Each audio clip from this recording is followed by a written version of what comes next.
ये कहानी है एक ऐसे गैंगस्टर की जो कि एक दिन एक हाई स्कूल स्टूडेंट की बॉडी में चला जाता है, जिसके बाद उसे स्कूल में बुलीज का सामना करना पड़ता है और साथ ही उसे एक ऐसी चीज पता चलती है जिससे आज तक वो अनजान था और इससे उसकी पूरी जिंदगी पलट जाती है। दोस्तों, ये कोरियन ड्रामा काफी मजेदार और एक्शन कॉमेडी से भरा है। इस वीडियो को एंड तक जरूर देखिएगा, आपको जरूर मजा आएगा। तो कहानी की शुरुआत होती है एक गैंगस्टर बॉस जांग से, जिसकी जिंदगी एकदम बेहतरीन गुजर रही थी। उसके पास किसी भी चीज की कोई कमी नहीं थी सिवाय एक अच्छी बीवी के। उसकी वाइफ सेयोन जांग से बिल्कुल भी प्यार नहीं करती थी, लेकिन जांग को भी कोई फर्क नहीं पड़ता था क्योंकि उसने बस सेयोन से इसीलिए शादी की थी क्योंकि वो हानहो कंपनी के चेयरमैन की बेटी है। खैर, आज जांग को पता चलता है कि उसके नए प्रोजेक्ट के बीच में एक कारपेंटर की शॉप आ रही है और कारपेंटर अपनी शॉप हटाने से मना कर रहा है। ये बात जानकर जांग अपने सबसे वफादार आदमी मैंचुल को बुलाता है और कहता है कि कुछ आदमियों को लेकर जाओ और उस कारपेंटर की शॉप को वहाँ से हटवाओ।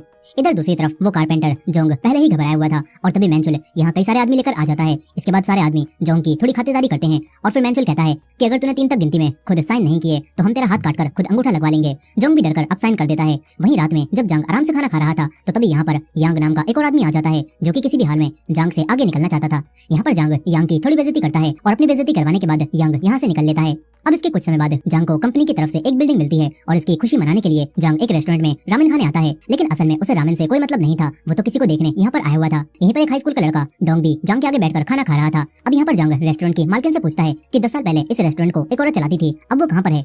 इस पर रेस्टोरेंट की मालकिन कहती है कि वो औरत तो मर गई होगी। ये सुनकर जांग रामेन चखता है जो कि उसे बिल्कुल पसंद नहीं आते और फिर वो पेमेंट करके जाने वाला होता है। तभी उस लड़के डोंग के पास किसी की कॉल आती है और फिर वो जल्दबाजी में यहाँ से जाने लगता है। वो उन लेडी से कहता है कि मेरा वॉलेट कहीं पर खो गया है। ये बात सुनकर वो लेडी कहती है कि बेटा जाओ, ये अंकल है ना, ये भी तुम्हारी तरफ से पैसे दे देंगे। इसके बाद वो लेडी जांग से भी पैसे ले लेती है और कहती है कि इसके बदले में मैं तुम्हें जल्दी ही एक गिफ्ट दूंगी। अब जांग पैसे देकर यहाँ से जाने लगता है, लेकिन कूड़े की गाड़ी की वजह से वो जाम में फंस जाता है और बाहर निकल कर खड़ा होता है। और यहीं पर वो लड़का डोंग भी ऊपर छत की दीवार पर चलता हुआ एक शूज उतारने की कोशिश कर रहा था और तभी अचानक से वो नीचे जांग के ऊपर गिरता है, जिससे जांग वहीं बेहोश हो जाता है। अब इसके बाद जांग को एक हॉस्पिटल में होश आता है। नर्स उसके पास आकर कहती है कि बेटा तुम उठ गए क्या। जांग सोचता है कि ये नर्स मुझे बेटा क्यों बोल रही है। वो नर्स डॉक्टर को बुलाने चली जाती है। तभी जांग उठकर बाहर निकल जाता है और एक आदमी दोबारा उसे कहता है कि बेटा तुम उठ गए। जांग सोच रहा था कि ये सभी लोग पागल वागल हो गए क्या, 40 साल के आदमी को ये लोग बेटा बोल रहे हैं। लेकिन तभी उसे एक बड़ा झटका लगता है। वो अपने सामने अपनी बॉडी को देखता है जो कि बेड पर पड़ी हुई थी और वो कोमा में जा चुका था। अब इसके बाद वही कारपेंटर जोंग भी यहाँ पर आ जाता है और जांग को अपना बेटा कहने लगता है और जांग को पता चलता है कि इस वक्त उसकी आत्मा उसी हाई स्कूल के लड़के की बॉडी में आ चुकी है जो कि उसके ऊपर आकर गिरा था।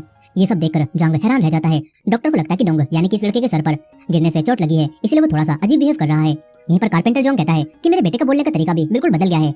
वो कहते हैं कि डोंग मैं तुम्हारा डैड हूँ, क्या तुम मुझे नहीं पहचान पा रहे। लेकिन जांग कहता है कि ओए बुड्ढे अपने हाथ मुझसे दूर रख, मैं तेरा बेटा नहीं हूँ। डॉक्टर कहती हैं कि शायद इसके दिमाग पर चोट लग गई है, ये कुछ समय में खुद ही ठीक हो जाएगा। अब इसके बाद जांग को याद आता है कि वो तो उसी लड़के की बॉडी में आ गया है जो कि रेस्टोरेंट में उससे मिला था और जरूर रेस्टोरेंट की उस औरत ने ही इनकी सोर आपस में स्विच करवाई है। जांग तुरंत ही दोबारा रेस्टोरेंट में जाता है, लेकिन अब वहाँ पर कोई भी रेस्टोरेंट नहीं था और उसकी एक औरत से बहस हो जाती है। वो औरत कह रही थी कि वो रेस्टोरेंट तो यहाँ से सालों पहले हट चुका है, लेकिन जांग उनसे कहता है कि मैंने कल ही यहाँ पर रामेन खाए थे। लेकिन वो औरत जांग को पागल समझती है। यहीं पर जांग की असली बॉडी के कोमा में जाने की खबर सुनकर उसी आदमी यांग को काफी खुशी होती है।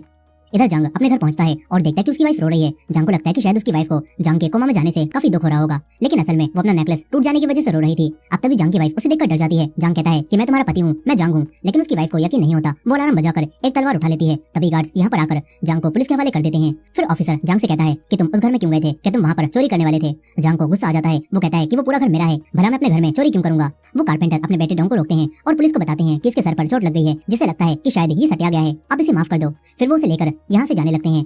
अब इसके बाद जांग हॉस्पिटल में अपनी बॉडी के ऊपर बार बार गिरने लगता है ताकि वो अपनी असली बॉडी में वापस जा सके। तभी जांग का वफादार आदमी मैंचुल यहाँ पर आता है, लेकिन वो ये देखकर सोचता है कि शायद वो किसी कपल के रूम में आ गया, इसीलिए वो वापस जाने लगता है। लेकिन उसे याद आता है कि ये तो उसके बॉस का रूम है। वो अंदर आकर कहता है कि तू मेरे बॉस के साथ क्या कर रहा है। मैंचुल पहचान जाता है कि ये तो वही मोटा है जिसने मेरे बॉस के ऊपर गिरकर उन्हें कोमा में पहुंचा दिया। अब तभी डॉक्टर यहाँ पर आ जाती है। जांग यहाँ से निकल लेता है। फिर वो कारपेंटर जोंग के साथ उनके घर पर आ जाता है। यहाँ पर जोंग ने अपने बेटे के लिए ढेर सारा खाना बनाया था, लेकिन इतना खाना देखकर जांग कहता है कि मैं इतना सारा नहीं खा सकता। मगर थोड़ा सा चखने के बाद ही उसे कुछ होता है और जब उसकी आँख खुलती है तो सारा खाना उसने खत्म कर दिया था।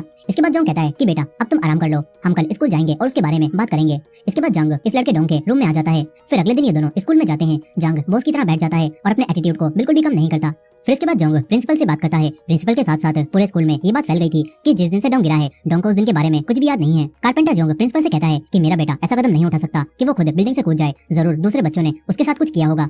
लेकिन प्रिंसिपल मना करने लगता है और ये सब सुनकर जांग समझ जाता है कि प्रिंसिपल कुछ छुपा रहा है। वो कारपेंटर को और चिंता करने से मना करता है और फिर इस लड़के डोंग की क्लास में आ जाता है। टीचर सब बच्चों से कहती है कि उस एक्सीडेंट की वजह से डोंग अभी तक पूरा ठीक नहीं हुआ है, इसीलिए हर काम में इसकी मदद करते रहना।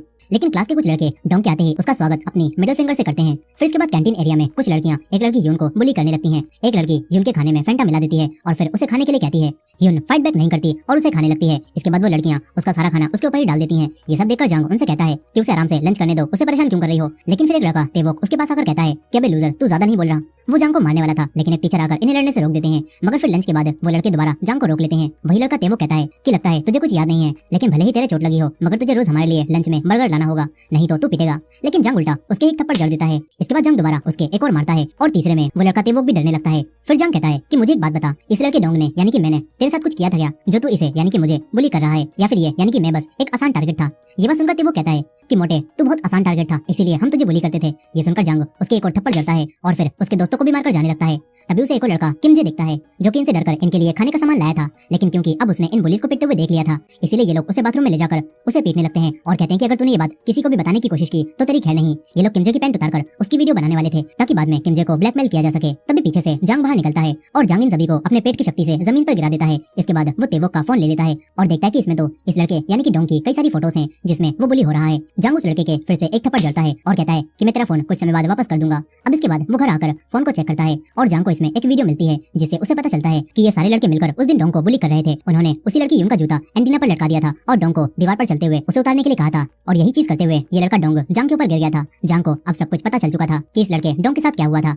वहीं पर तेवोक का बॉस अब उसे और उसके दोस्तों को मारने लगता है, क्योंकि तेवोक ने अपने फोन से वो वीडियो डिलीट नहीं की थी। और तभी जांग यहाँ पर आकर उस लड़के को धमकाते हुए कहता है कि मैंने उस वीडियो की एक कॉपी बना ली है, इसीलिए अब मुझसे दूर रहना, नहीं तो तुम्हारे लिए अच्छा नहीं होगा। ये बोलकर जांग उसी लड़के किमजे के साथ जाने लगता है। वहीं दूसरी तरफ जांग की वाइफ अपने पति के कोमा में जाने का फायदा उठा रही थी। तभी यांग इन दोनों के सामने आ जाता है। यांग इन दोनों से कहता है कि मैंने तुम्हारी फोटोज ले ली हैं जिसमें तुम दोनों साथ थे, और अब मैं ये फोटोज चेयरमैन हान को भेजने वाला हूँ। जांग की वाइफ कहती है कि डायरेक्ट मुद्दे पर आ, आखिर तू क्या चाहता है। इधर दूसरी तरफ जांग अब दोबारा हॉस्पिटल में अपनी बॉडी के पास आ जाता है, जहाँ उसका वफादार आदमी मैंचुल उसके पास बैठा हुआ था। वो दोबारा जांग को देखकर कहता है कि अबे मोटे, मैंने तुझसे कहा था ना, दोबारा मेरे बॉस के आसपास भी मत भटकियो। जांग ये सुनकर उसके अखरोट चटकाता है और फिर उसे बताने लगता है कि मैं ही तेरा बॉस हूँ। वो मैंचुल को कई सारी बातें बताता है जो कि सिर्फ जांग को पता हो सकती थी। इससे अब मैंचुल को भी यकीन आ जाता है कि ये मोटा ही उसका बॉस है। फिर अपनी भूख मिटाते हुए जांग मैंचुल से पूछता है कि आखिर तुम मेरी बॉडी के आसपास क्यों थे। इस पर मैंचुल बताता है कि एक रूमर फैली हुई है कि वो आदमी यांग आपको हॉस्पिटल में मरवाना चाहता है, इसीलिए मैं आपकी बॉडी की रक्षा कर रहा था। अब इसके बाद अगले दिन स्कूल में जांग से एक लड़की टकरा जाती है। वो तेजी में कहीं पर जा रही थी और वो अपना टेडी बेयर नीचे गिरा देती है। जांग उसके पीछे जाता है और उसका टेडी बेयर उसे वापस करता है।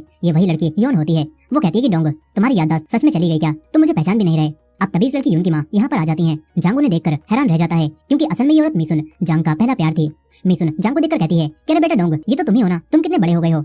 जांग कहता है कि मिसुन, तू यहाँ पर क्या कर रही है। ये सुनकर मिसुन उसकी एक लगाती है और कहती है कि तुझे बात करने की तमीज नहीं है क्या, तुम इतने छोटे होकर मुझे मेरे नाम से बुला रहे हो। मिसुन उसे मारने लगती है और यहाँ से भगा देती है। फिर जांग अपने और मिसुन के पुराने पलों को याद करने लगता है और सोचता है कि मिसुन अगर यून की माँ है तो उसका बाप कौन है। फिर वो स्कूल के दौरान यून के कुछ बाल तोड़ लेता है और डीएनए टेस्ट से उसे पता चलता है कि यून उसकी ही बेटी है, जिसे स्कूल में बुली किया जाता है। ये सब जानकर अब उसे गुस्सा आने लगता है। अगले दिन स्कूल में वही लड़कियां दोबारा से उसकी बेटी यून को परेशान करने लगती हैं और कहती हैं कि तूने ही हमारी लिपस्टिक चुराई है ना। वो उसका बैग चेक करती हैं। ये देखकर जांग कहता है कि तुम्हारी लिपस्टिक मैंने चुराई थी, वो मुझे चाहिए थी, लेकिन वो मुझे पसंद नहीं आई, इसलिए मैंने उसे फेंक दिया। इस तरह जांग यून को बचा लेता है, लेकिन वो देखता है कि उसकी बेटी रो रही है। इसीलिए जांग मैंचुल को उन्हीं लड़कियों की फोटो दिखाकर कहता है कि इन लड़कियों ने मेरी बेटी को परेशान किया है, इन्हें अच्छा सबक सिखाओ और इनकी कई सारी हड्डियां तोड़ दो।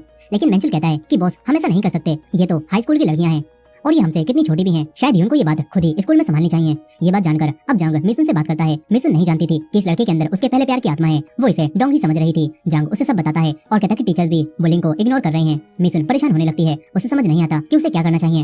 वो कहती है कि ये सारी गलती उस आदमी जांग की है, उसे कोई अंदाजा भी नहीं होगा उसकी बेटी और मैं किन चीजों से गुजर रहे हैं। अब अपने आप को बुरा भला सुनकर जांग कहता है कि तुम चिंता मत करो, मैं स्कूल में सब संभाल लूंगा। वहीं जांग की वाइफ अब यांग के साथ मिल चुकी थी। वो अपने डैड यानी कि चेयरमैन को बताती है कि जांग ने 3 बिलियन वॉन का घोटाला किया है। वो चेयरमैन हान को कुछ पेपर्स भी दिखाती है। इधर जांग अब डिसाइड करता है कि उसे अपनी बेटी को बचाना होगा, साथ ही उसे इस लड़की की बॉडी को भी शेप में लाना होगा। इसलिए अब जांग जिम में प्रैक्टिस करने लगता है और मिसुन ने यून को भी यहाँ भेज दिया था, लेकिन यून कहती है कि मैं तुम्हारे साथ यहाँ पर फाइटिंग की प्रैक्टिस नहीं करने वाली। वो जाने लगती है, मगर मैंचुल इनका नया टीचर बनकर उसे रोक लेता है और फिर इन दोनों को फाइटिंग की ट्रेनिंग देने लगता है। कुछ ही दिनों में यून बहुत अच्छी फाइटर बन जाती है और साथ ही जांग भी अपना वजन घटाकर शेप में आ जाता है। वो स्कूल में जाता है और स्कूल में सारी लड़कियां उसका नया रूप देखकर हैरान रह जाती हैं और लड़कियों के साथ साथ उसे लड़के भी देख रहे थे। इसके बाद स्कूल से जांग यून के साथ उसके घर पर आता है, जहां उसे अपनी बेटी की कई सारी फोटोज मिलती हैं। वो उसके बचपन की एक फोटो को देखकर अपने फोन में एक फोटो ले लेता है। इधर कारपेंटर जोंग मेहनत से काम करने के बाद अपनी सैलरी लेकर घर जाने लगते हैं, मगर बीच रास्ते में ही कुछ आदमी इन्हें घेर लेते हैं। कारपेंटर जोंग ने इन आदमियों से 2 साल पहले पैसे उधार लिए थे और अब ये आदमी जोंग से पैसे लेने के लिए उन्हें मारने लगते हैं। तभी यहाँ पर जांग आ जाता है। जांग देखकर इन आदमियों से फाइट करने लगता है, लेकिन उसके डैड उसे पकड़ लेते हैं और सारी मार खुद खाते रहते हैं। फिर इन आदमियों का बॉस कहता है कि तुम्हारे पास सिर्फ 1 हफ्ते का टाइम है, 1 हफ्ते में मुझे 80 मिलियन वॉन लाकर देना। ये बोलकर वो चले जाते हैं। जांग देखता है कि कारपेंटर जोंग तो बेहोश हो चुके हैं। अब इसके बाद मैंचुल अकेले ही उन आदमियों के अड्डे पर पहुंच जाता है। मैंचुल अकेले इन सभी से फाइट करता है और इनकी हड्डी पसली चटकाने के बाद वो इनसे कहता है कि उस कारपेंटर जोंग ने 2 साल पहले तुमसे 5 मिलियन लिए थे ना, और अब तुम उससे 80 मिलियन मांग रहे हो। उसका कर्जा कम कर दो, नहीं तो तुम्हारे लिए अच्छा नहीं होगा। वो आदमी भी डरकर मैंचुल की बात मान लेता है। इधर जंग कारपेंटर जोंग के लिए अपने हाथों से खाना बनाता है और ये देखकर जोंग को काफी खुशी होती है कि उनके बेटे ने उनका इतना ख्याल रखा। वो बताते हैं कि मुझे उन आदमियों की कॉल भी आई थी, उन्होंने मेरा कर्जा घटा दिया है। अब इसके बाद स्कूल में जंग अपनी बेटी की फोटो देखकर खुश हो रहा था। यहीं पर वो लड़कियां दोबारा अब यून के पास आकर उसे परेशान करने लगती हैं, लेकिन इस बार यून उनसे नहीं डरती। वो उन्हें पकड़कर मारने लगती है और इन लड़कियों को धमकाकर चली जाती है। जंग को ये देखकर काफी खुशी होती है कि उसकी बेटी भी बिल्कुल उसकी तरह है। अब इसके बाद वो मिसुन के रेस्टोरेंट में जाकर उन्हें सारी बातें बताता है, जो जानकर मिसुन भी काफी खुश होती है और उसे रामेन खिलाती है। मिसुन कहती है कि तुम्हें इस तरह खाते हुए देखकर मुझे किसी की याद आ गई। वो कहती है कि आजकल तुम मुझे यून के डैड की याद दिला रहे हो। अब तभी कुछ कस्टमर्स मिसुन को छेड़ने लगते हैं। ये देखकर जंग को गुस्सा आ जाता है। वो उस आदमी के पास जाकर उससे बहस करने लगता है और बात हाथापाई पर आ जाती है। जंग मिसुन को किचन में भेजता है और फिर अकेले इन लोगों को बचाने लगता है। वो एक आदमी को पकड़कर कहता है कि तूने मेरी औरत को हाथ भी कैसे लगाया। जंग उसे बुरी तरह मारने लगता है। मिसुन बाहर आकर उसे रोकती है और कहती है कि इस तरह तो ये आदमी मर जाएगा। फिर वो कहती है कि आखिर तुम कौन हो और तुम मुझे बार बार अपनी औरत क्यों बोल रहे हो। इसके बाद जंग उसे सब बताता है कि उसकी आत्मा इस लड़के की बॉडी में आ गई है, लेकिन मिसुन को इन बातों पर जरा भी यकीन नहीं हो रहा था। ये सुनकर जंग उसे बताने लगता है कि तुम्हारे पेट के साइड में एक तिल है और अगर तुम चाहो तो मैं तुम्हें इससे भी ज्यादा प्राइवेट बातें बता सकता हूँ, जो कि सिर्फ मैं ही जानता हूँ। ये बात सुनकर मिसुन घबरा जाती है। फिर वो पूछती है कि बताओ हम पहली बार कहाँ पर मिले थे और हमारा ब्रेकअप कहाँ पर हुआ था। जंग उसे सब बताता है और कहता है कि जब तुम मुझसे आखिरी बार मिलने आई थी तो तुमने मुझे बताया क्यों नहीं कि तुम प्रेग्नेंट हो। मैं तुम्हें कभी भी नहीं छोड़ता। मिसुन को यकीन हो जाता है कि यही जंग है। वो कहती है कि अब तुम वापस क्यों आए हो और यून तुम्हारी बेटी नहीं है, मैंने अकेले उसे पाला है। आखिरकार तुम अब भी गैंगस्टर हो, इसी वजह से तो मैंने तुम्हें छोड़ा था। मिसुन जंग को यहाँ से जाने के लिए कहती है। जंग को भी मजबूरी में यहाँ से जाना पड़ता है। तभी मिसुन उस दिन को याद करने लगती है जब वो जंग से आखिरी बार मिलने गई थी। वो जंग को सच बताने वाली थी, लेकिन जंग ने ही उसे पहले छोड़ दिया था क्योंकि उसकी शादी चेयरमैन की बेटी से हो रही थी, जिससे उसे ढेर सारे पैसे मिलते। ये सब याद करके अब मिसुन को गुस्सा आ जाता है। फिर अगले दिन स्कूल में जंग यून के साथ बैठा हुआ था। तभी एक अमीर लड़का यून के पास आकर कहता है कि क्या आज तुम मेरी बर्थडे पार्टी में आओगी। वो यून को इनवाइट कर रहा था और ये देखकर यून तो हैरान रह जाती है, क्योंकि यून इस लड़के को पसंद करती थी। और जैसे ही जंग को इस बात का एहसास होता है कि उसकी बेटी इस लड़के को पसंद करती है, जंग यहाँ से उठकर चला जाता है। वही मिसुन अब भी ख्यालों में खोई हुई थी और तभी जंग उसके पास मैसेज करके उसे मिलने के लिए बुलाता है। इधर अगले दिन यून उसी अमीर लड़के के विला में पार्टी में आ जाती है। यहीं पर जंग का स्कूल का दोस्त भी उन्हीं गुंडी लड़कियों के बीच में फंस चुका था और तभी वो लोग बात करती हैं कि आज तो यून गई, उसे पता भी नहीं होगा कि आज उसे पार्टी में क्यों बुलाया गया है। जंग का दोस्त ये सारी बातें सुन लेता है। इधर मिसुन अब जंग से मिलने आ जाती है। जंग मिसुन से मिलकर उसे समझाने लगता है कि जो उसने पास्ट में मिसुन के साथ किया उसके लिए वो शर्मिंदा है और अब वो मिसुन के साथ रहना चाहता है, लेकिन मिसुन नहीं मानती और कहती है कि ये मुमकिन नहीं है और तो और तुम पहले से शादीशुदा हो। आसपास के लोग ये सुनकर हैरान होते हैं कि ये बच्चा इतनी सी उम्र में शादीशुदा है और इसका अफेयर भी चल रहा है। मिसुन अब जाने लगती है। तभी जंग उसे रोककर किस करने लगता है और ये देखकर मिसुन उसके एक थप्पड़ मारती है। आसपास के लोग सदमे में पहुंच चुके थे कि आखिर ये सब क्या चल रहा है। मिसुन अब जंग को पकड़कर पुलिस के पास ले जाने लगती है। जंग उससे माफी मांगता है। तभी उसके पास उसके स्कूल के दोस्त की कॉल आती है, जो कि बताता है कि शायद आज यून खतरे में है। और ये बात जानकर जंग अब कार चलाते हुए यून की क्लास की उन्हीं लड़कियों से लोकेशन पूछता हुआ पार्टी में जाने लगता है। इधर वो अमीर लड़का यून को जबरदस्ती ड्रिंक पीने के लिए कहता है। यून नहीं मानती और तभी वो अपना असली रूप दिखाता है और कहता है कि मैंने तुम्हें ऐसी पार्टी में ऐसे ही नहीं बुलाया। वो यून के ऊपर ड्रिंक डाल देता है। कुछ समय बाद जंग भी यहाँ पहुंच जाता है। वो बाहर खड़े हुए गार्ड्स को मारता है और फिर अंदर आकर यून को ढूंढने लगता है। कुछ लड़के यून को छेड़ रहे थे। जंग उसे लेकर जाने लगता है, लेकिन वो लड़के बीच में आ जाते हैं। जंग एक लड़के की गर्दन को तोड़ता है और बाकी लड़कों से फाइट करने लगता है। देखते ही देखते वो सबको मारकर ढेर कर देता है। एक लड़का फाइटिंग में थोड़ा बेहतर था, लेकिन 3-4 पंच खाने के बाद वो भी गिर जाता है। उन्हीं गुंडी लड़कियों में से एक लड़की ये देखकर जंग पर फिदा हो जाती है। इधर यून अब उस अमीर लड़के से अपने आप को छुड़ाती है और उसके अखरोट चटकाकर पूल में फेंक देती है। इसके बाद दोनों यहाँ से चले जाते हैं। अब अगले दिन मैंचल जंग की असली बॉडी को देखने जा रहा था, तो कुछ आदमी उसे बाहर ही रोक लेते हैं और कहते हैं कि चेयरमैन का ऑर्डर है, कोई भी जंग से नहीं मिल सकता। इसके बाद मैंचुल जंग को आकर सब कुछ बताता है कि तुम्हें तुम्हारी वाइफ ने यांग के साथ मिलकर झूठे इल्जाम में फंसा दिया है और अब चेयरमैन सोचते हैं कि तुमने 3 बिलियन वॉन का घोटाला किया है और जब तुम भाग रहे थे तभी तुम्हारा एक्सीडेंट हो गया। जंग सोचता है कि अब उसे क्या करना चाहिए। इसके बाद मैंचुल जंग के कहने पर चेयरमैन को एक लेटर पहुंचाता है। इधर जंग दोबारा मिनसुन के पास आकर पूछता है कि यून कैसी है। मिनसुन कहती है कि अगर तुम्हें सच में यून की चिंता है तो यहाँ से चले जाओ। जंग जाने लगता है। तभी उसके सामने वही लड़की आ जाती है। वो पूछती है कि क्या तुम और यून एक दूसरे को डेट कर रहे हो। जंग गुस्से में मना करता है और ये सुनकर वो लड़की जंग से कहती है कि फिर तुम मेरे बॉयफ्रेंड बन जाओ, लेकिन जंग मना करता है। वो लड़की जंग को एक बॉक्स देकर यहाँ से चली जाती है। तभी यून यहाँ पर आ जाती है। वो ये देखकर कहती है कि क्या तुम उस लड़की को डेट करोगे, लेकिन जंग मना कर देता है। इस पर यून कहती है तो फिर तुम मेरे बॉयफ्रेंड बन जाओ। जंग गुस्से में मना करता है और यहाँ से जाने लगता है। अब इसके बाद यून अपनी मॉम मिसुन को बताती है कि वो डोंग को अपना बॉयफ्रेंड बनाना चाहती है। मिसुन ये सुनकर गुस्सा और हैरान होती है, क्योंकि वो जानती थी कि डोंग असल में यून के डैड हैं। मिसुन कहती है कि तुम उससे दूर रहना। अब इसके बाद अगले दिन मिसुन जंग को स्कूल से ही पकड़ लेती है और कहती है कि तुम ऐसा क्या कर रहे हो जो तुम्हारी बेटी अब तुम्हें ही अपना बॉयफ्रेंड बनाना चाहती है। जंग कहता है कि मैं बस उसका दोस्त बनना चाहता था। मिसुन जंग से कहती है कि तुम यहाँ से चले जाओ और हमारी जिंदगी में कभी वापस मत आना। हम फिर से कभी भी एक नहीं हो सकते, क्योंकि तुम पहले से शादीशुदा हो। अब तभी यून यहाँ पर आ जाती है और कहती है कि कौन शादीशुदा है। यहाँ बिना सोचे समझे जंग यून से कहता है कि मैं तुम्हारी माँ को पसंद करता हूँ। यून ये सुनकर हैरान रह जाती है। उसे लगता है कि उसकी माँ ने उससे उसका प्यार छीन लिया। यून गुस्सा होकर यहाँ से भाग जाती है। मिसुन अब जंग पर गुस्सा होने लगती है और कहती है कि तुमने वो बात क्यों कही। इधर यंग गार्ड्स को मारता है और जंग की बॉडी के पास आ जाता है। वो जांग को मारने आया था, लेकिन तभी जांग को होश आ जाता है। वो कहता है कि अंकल आपकी जिप खुली हुई है। उसे होश में देखकर यांग खुद बेहोश हो जाता है। अब इसके बाद जांग डोंग के घर पर आ जाता है और कारपेंटर जोंग को अपना डैड कहने लगता है। यहाँ पर हमें पता चलता है कि उस हाई स्कूल के लड़के डोंग की आत्मा जांग की बॉडी में आ गई है, लेकिन उसके डैड के लिए वो एक आदमी था। वो डरने लगते हैं। डोंग खुद भी रो रहा था। तभी जांग यहाँ पर आ जाता है। वो समझ जाता है कि उसकी बॉडी में अब वही लड़का आ चुका है। डोंग भी सब कुछ समझ जाता है और ये देखकर वो घबराता है। तभी जांग उसके एक मारकर उसे शांत कराता है और फिर जांग कारपेंटर जोंग को सब समझाने लगता है। शुरुआत में उसे बिल्कुल भी यकीन नहीं होता, लेकिन कुछ समय बाद वो समझ जाता है कि ये दोनों सच बोल रहे हैं। अब इसके बाद जांग डोंग से कहता है कि वो लड़के तू यून को पसंद करता है ना, अगर तू मेरी मदद करेगा तो तू उसके करीब हो सकता है। इधर जांग की वाइफ यांग के ऊपर गुस्सा हो रही थी क्योंकि वो जांग को नहीं मार पाया। यांग कहता है कि चिंता मत करो, मैंने अपने आदमियों को काम पर लगा दिया है, वो जल्दी ही जांग को ढूंढ लेंगे। अब तभी एक आदमी आकर बताता है कि हमें पता चल गया है जांग कहाँ पर गया है। इधर जांग उसी लड़के डोंग के साथ मिनसुन के पास आता है और डोंग अब जांग बनकर मिनसुन से बात करता है और झूठ बोलता है कि हमारी सोल्स फिर से वापस हमारे अपने अपने शरीर में आ गई हैं। इसके बाद डोंग जांग के बताए तरीके के मुताबिक मिनसुन से माफी मांगने लगता है, लेकिन तभी यांग अपने आदमियों के साथ यहाँ पर आ जाता है। ये देखकर डोंग डर कर रोने लगता है। मिनसुन भी सब समझ जाती है। अब इसके बाद जांग उन दोनों को किचन में भेजता है और डोंग से मिनसुन को अंदर ही रखने के लिए कहता है। इसके बाद जांग इन गुंडों से फाइट करने लगता है। यांग को लगता है कि ये कोई हाई स्कूल का लड़का है, इसलिए यांग उसे सीरियस नहीं लेता, लेकिन जांग देखते ही देखते सारे आदमियों को निपटा देता है। तभी यांग अपने सबसे ताकतवर आदमी को फाइट के लिए भेजता है। जांग और उसके बीच में काफी देर तक फाइट होती रहती है, जिसमें आखिरकार जांग उसे मारने लगता है, लेकिन तभी यांग पीछे से उसके ऊपर हमला करके उसके गले पर चाकू रख लेता है और कहता है कि जांग बाहर आ। लेकिन तभी मिनसुन बाहर आती है। वो सिलेंडर को चालू करके लाइटर को हाथ में पकड़ लेती है और कहती है कि अगर तुम 3 तक गिनती में यहाँ से नहीं गए तो मैं आग लगाकर हम सभी को मार दूंगी। यांग काफी डर जाता है और मौके का फायदा उठाकर जांग दोबारा उसे मारने लगता है, लेकिन मिनसुन उसे लड़ने से मना करती है। तभी यांग अपने आदमियों के साथ यहाँ से भाग जाता है। जांग अब मिनसुन के पास आकर सिलेंडर को बंद करता है और उसके हाथ से लाइटर ले लेता है। मिनसुन भी काफी डरी और अंदर से दुखी थी। तभी डोंग भी बाहर आ जाता है। मिनसुन अब असली जांग को दूर करके डोंग से बात करने लगती है। वो जांग की बॉडी के सामने वो सारी बातें कहती है जिन्हें इतने सालों से वो अपने दिल में दबाकर बैठी हुई थी। मिनसुन उससे कहती है कि मुझे तुम्हारी बहुत याद आती थी और आखिरकार तुम 17 सालों बाद वापस लौट आए हो।